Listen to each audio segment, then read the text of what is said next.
जैसे अभी उत्तम सर ने बोला कि भी 150 साल हो गए मेहनत करते करते, 150 नहीं, जब से धरती बनी होगी, मानव का निर्माण हुआ होगा, तब से हमारे बाप दादा मेहनत करते थे। आया, और जितनी भी मेहनत की वो सारा का सारा हमने घर चलाने में ही तो व्यतीत कर दिया। आया, व्यय कहां हो गया हमारा? सब वहीं पे जीवन चलाने में। हमने दुनिया भर की कंपनियों को बड़ा कर दिया। कोई कंपनी एक छोटे से 10 बाय 10 के रूम से शुरू हुई थी, आज हमने बड़े बड़े इंफ्रास्ट्रक्चर तैयार कर दिए, उनके प्रोडक्ट यूज कर किया है कि नहीं किया? कि डायरेक्ट विराट कंपनी कोई आई थी? नहीं, हमने विदेशी कंपनियों को इतना विराट कर दिया कि आज हमारे देश की कंपनियों को घुसने नहीं दे रहे, स्वदेशी कंपनियों को घुसने नहीं दे रहे। हमने दुनिया भर की दुकानों को बड़ी कर दी, लेकिन इस देश का 80-90% लोग आज भी जीवन जीने के लिए लोन लेकर जी रहे हैं, कर्जों में जी रहे हैं। क्या दिया वो प्रोडक्टों ने? आज आप वो दर्शन करने गए थे, वो प्रोडक्ट नहीं थे, वो प्रोडक्ट नहीं थे,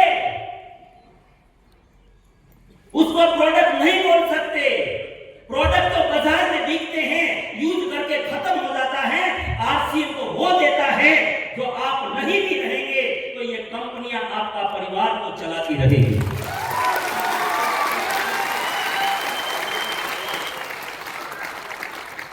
ये प्रोडक्ट नहीं है, ये रॉयल्टी का जरिया है, ये आपके परिवार का भविष्य है। हम नहीं समझते इनको, इसीलिए तो हम लोग सेलिब्रेशन करते हैं कि भाई डायमंड क्लब का सेलिब्रेशन करो, किसी की आत्मा जग जाए सेलिब्रेशन के कारण। इरादा सेलिब्रेशन नहीं है, इरादा ये है कि आप जो 25-30 हजार का सामान बाजार से लाते हो ना, यही तो आपका गरीबी का कारण है। और अगर आप आरसीएम का सामान लेते हो तो आपकी आने वाली सारी पीढ़ियों का रॉयल्टी का कारण है।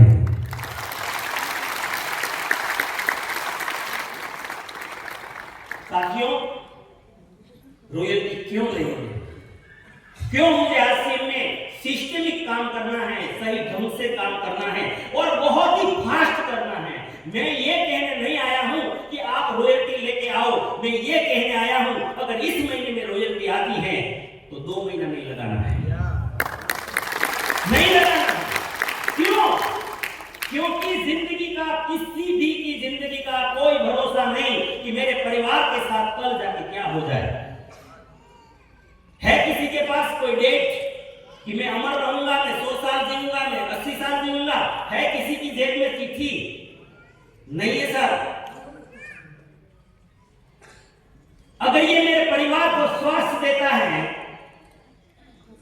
सिक्योर करता है और रॉयल्टी से सिक्योर करता है, तो बाहर अभी भी हमारे कई सारे हरेश भाई ने मुझे बताया था कि दिनेश भाई अभी भी रॉयल्टी लेवल के लोगों में कचरा भरा है, दूसरी कंपनियों के प्लान लेके घूम रहे हैं।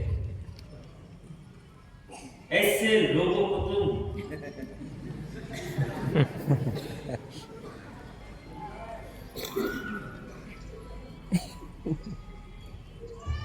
और ऐसे लोगों का काम भी नहीं आज से।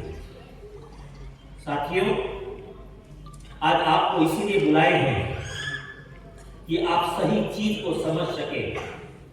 सबसे पहले इनके जन्मदाता को समझे कि ये कौन है, क्या करना है, आरसीएम क्यों बनाया गया, आरसीएम के उद्देश्य क्या है, उद्देश्य के हिसाब से हो रहा है या नहीं हो रहा है, आपको पूरा पक्का करना है। क्यों?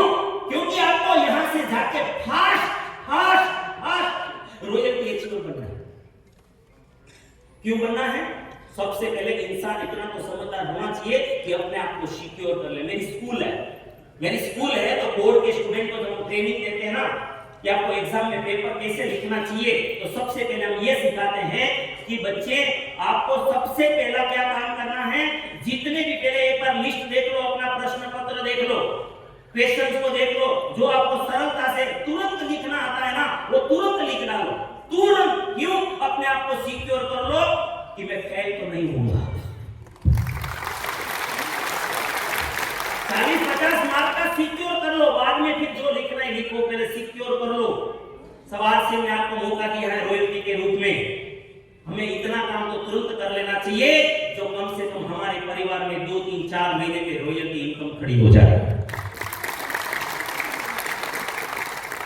क्योंकि आज ये तेज जमाना है, बीमारियों का जमाना है, फास्ट जमाना है, बड़े बड़े 8 लेन 10 लेन रोड बन रहे हैं, कब क्या होता है किसी का कुछ भी पता नहीं। हमारे परिवार में, हमारे आरसीएम परिवार, क्रांतिवीर टीम परिवार में 3 घटनाएं ऐसी घटित हो गई कि रॉयल्टी का अहमियत आज हम सबको समझ में आया।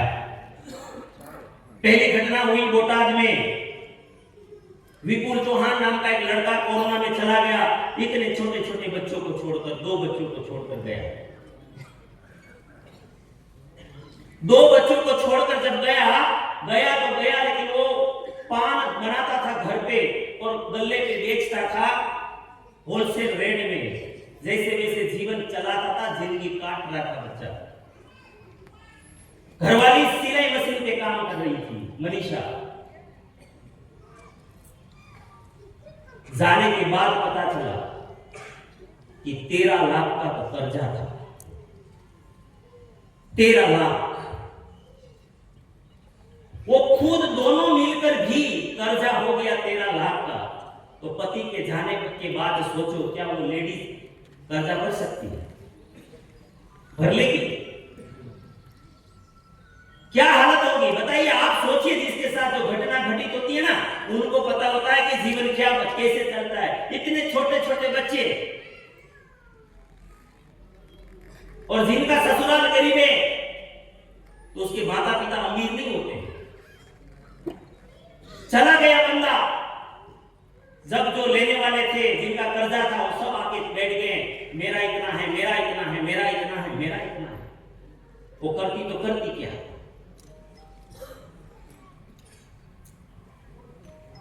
मैं हरेश भाई, मनीष भाई, उसको साफ साफ बोल दिया, क्योंकि सबसे बड़ा बहन, तेरे साथ एक बहुत सुंदर घटना, भले पति जो जिंदगी थी चला गया, उतनी जिंदगी थी, लेकिन एक सॉलिड काम करके गया है वो लड़का, रॉयल्टी कमा के गया है। उसने एक साथ थोड़ा साथ में काम कर लिया था, एक्स्ट्रा टाइम में, पार्ट टाइम, पान बेचते बेचते थोड़ा बहुत काम कर लिया था, और एक लेवल पर आया था, स्टार लेवल पर, और उसका 28,000 का चेक आया था उस समय। उसके सहारे हमें उसको जिंदा रखनी थी। उसके साथ मीटिंग हुई, फोन पे बात की कि तू हिम्मत मत हारना, और काम तो तुझे करना पड़ेगा, तू स्त्री हो या पुरुष। ये बेचारी है ना, सिर्फ 3 महीना लोग करेंगे, सिर्फ 3 महीना। तेरे पिताजी भी गरीब, तेरा भाई भी गरीब, तेरा देवर गरीब, तेरा जेठ गरीब, तेरे रिलेटिव गरीब, वो खुद को आधार की जरूरत है। कभी भी इच्छा मत करना कि तू अबला है और तुझे तेरा कोई आधार बनेगा, कोई नहीं बनेगा, क्योंकि वो खुद आधार ढूंढ रहे हैं। तेरा एक ही आधार है, आरसीएम। और हम सब तेरे साथ हैं, हमारी सिस्टम तेरे साथ है, लेकिन शर्त एक है कि तेरे ऊपर जितना भी तेरे पति के ऊपर कर्जा था, तो हाथ ऊपर नहीं कर सकती कि अब मेरा पति नहीं है तो मैं कैसे दूं, मैं नहीं दूंगी, ऐसा नहीं बोलने का। तो हम मदद करेंगे। तू कहते दुनिया को कि तुम्हारा सारा पैसा मैं दे दूंगी, सारा पैसा आरसीएम की कमाई से दे दूंगी। और आज आश्चर्य के बीच जो 28,000 का चेक शुरू हुआ था रॉयल्टी के रूप में, आज वो 1 लाख के आसपास पहुंचे। उसकी हाईएस्ट इनकम 1,20,000 की आई थी। ये रॉयल्टी है साथियों। दूसरी घटना अमरसार में हुई, महेश पटेल, वही कोरोना में चला गया बंदा। उनके घर में तो और ट्रेजेडी थी, वो तो 2 बच्चे थे इनके, तो मनीषा के, लेकिन सोनल बेन के तो 3 लड़कियां और 1 लड़का, 4 छोटे बच्चे। और वो जब मरा उनके ऊपर 7 लाख का कर्जा निकला। वो टेम्पो चलाता, क्या करती वो महिला? और घर भी ऐसी जगह था कि वहां की नदी में जब पानी आता था तो उसके घर में तुरंत में इतना पानी आ जाता था। क्या करती है? लेकिन महेश भाई भी 2-3 साल से मेहनत कर रहे थे। वो रॉयल्टी इनकम पर आए थे उस महीने, और 32,000 का उसका पहला चेक बना था उस महीने में। जब वो दुनिया छोड़ के गया, बहन ने हिम्मत नहीं हारी। महेश भंडेरी ने उसको सपोर्ट किया, अपलाइनों ने सपोर्ट किया, टीम ने सपोर्ट किया। अच्छे से वंडरवन मैनेज कर रही है। आज उनके परिवार में 1 लाख से ज्यादा की इनकम है। इसको बोलते हैं रॉयल्टी। समाज से अब मैं असली बात बताना चाहता हूं। समाज में मुझे बताइए, जिनका पति चला जाता है भर युवानी में, उस स्त्री की हालत क्या होती है? क्यों हमें आरसीएम में जल्दी रॉयल्टी लानी चाहिए और आरसीएम में ही लानी चाहिए? अरे हमारी जितनी बहनें हैं आज भी, जिनका पति आपके साथ रहता है ना, तो भी दुनिया आपको अच्छी नजरों से नहीं देखता है, भोग की नजर से देखता है। सभी बहनों को पता है, घर से निकल के वापस घर पर आती है, लाखों नजरों, खराब नजरों का सामना करना पड़ता है। ये सुनो, और जिनका पति नहीं होता उसको आपको पता है किस नजरों से दुनिया देखती है? उसका जीना कितना हराम हो जाता है। लेकिन हमारी सोनल में आज गर्व से कहती है, हमारी मनीषा बेन गर्व से कहती है, भले आज हमारा जो होना था वो तो परमात्मा ने लिखा था, उसकी उम्र थी, वो जी गए, लेकिन आज हम इतने बिंदास हैं कि रात 2 बजे तक आज हम अगर फील्ड में भी जाए तो एक ऐसा परिवार किसी छाबरा जी ने दिया है जो हमारे सगे भाई नहीं कर सकते। वो काम आज हमारे परिवार, हमारा बाप हमें आश्वासन नहीं दे सकता, जो सिक्योरिटी नहीं दे सकता, आज वो हमें आरसीएम ने दिया है। जितने सुरक्षित हमारे बच्चे उसकी बाप की छत्र छाया में नहीं थे, आज उतनी सुरक्षित आज हमारे आरसीएम के कारण हमारे बच्चे। ये है आरसीएम की रॉयल्टी साथियों, ये है आरसीएम की रॉयल्टी। हमारे घोड़ा भाई हड़िया चले गए, टेक्निकल अचीवर थे, जो जाना था तो जाना था, वो तो उम्र पूरी हो गई, भगवान के इस रिकॉर्ड में चले गए। लेकिन वो टेक्निकल थे, वंडरफुल अच्छा सेट करके गए थे। मैं एक ही सवाल पूछता हूँ साथियों, वो जो डायमंड में है उसको पता है कि वो हीरा तोलने की कांटी चलाते, उसको कांटी बोलते हैं काठियावाड़, वहां पर सूरत में कांटी जो तोलते हैं, हीरा नापते। महेश भाई गुजर गए, टेम्पो चला के गुजरान चला रहे थे। विपुल भाई चले गए, पान बेच के कर रहे थे। क्या तीनों की पत्नियां ये तीनों काम कर लेती क्या? हेलो, कर सकती थी क्या? इसीलिए रॉयल्टी क्यों महत्वपूर्ण है? क्यों? यहां सेलिब्रेशन करने से पहले इसीलिए राणा भाई ने मुझे यहां भेजा है कि यहां सिर्फ मालाओं को देखकर आपको कल्पना नहीं करनी है कि ऐसी जिंदगी होनी चाहिए। हमें अपने परिवार की तल की सुरक्षा देख के भी हमें कल्पना करनी है कि जिंदगी ऐसी होनी चाहिए। यहाँ जितना भी सेलिब्रेशन हो रहा है ना, वो आपको किसी भी दिखावा नहीं है। ये मैं फिर से बोल रहा हूं,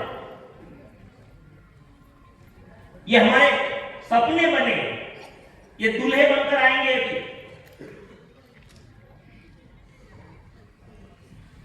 आज जो मान सम्मान आरसीएम सिर्फ आपको स्वास्थ्य नहीं देता, वो तो उसका आधार है, उनके बिना तो आरसीएम आगे जा ही नहीं रहा। लेकिन रॉयल्टी दे रहा है, सिर्फ रॉयल्टी नहीं दे रहा है, पैसे तो सब तुम्हारे हो। मैं भी एक वीडियो देखा, आप सभी ने देखा होगा, और राघव वासिया दरिया किनारे पे फोटोग्राफी का काम किया करता था, एक लड़का पतला सा दुबला सा। मैंने एक वीडियो देखा, वो कोई मीटिंग में जा रहे हैं, वहां उनकी आरती उतार रहे हैं लोग। साथियों, आरसीएम रॉयल्टी भी देता है, तो ऐसा नहीं कि खाली पैसा देता है, आरसीएम आपको भगवान तुल्य भी बनाता है। यस।